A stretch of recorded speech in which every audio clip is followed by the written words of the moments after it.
If you are wondering if Motorola Moto G87 has eSIM, then the answer is yes. This phone does have eSIM.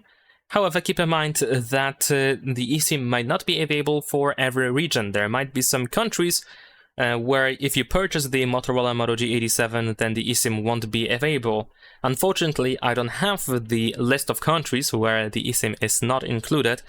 So most likely you want to make sure while purchasing the phone, if you have any details about the phone, check if eSIM is actually included.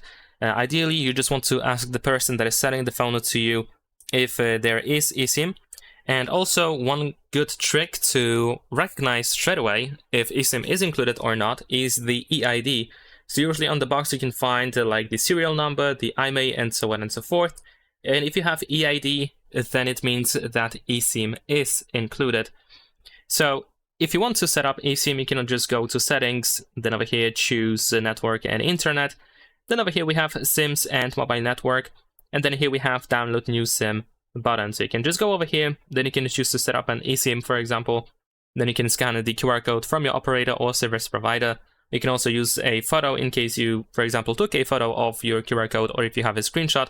And also you can activate by using the activation code. And that's pretty much it. Leave a like and subscribe.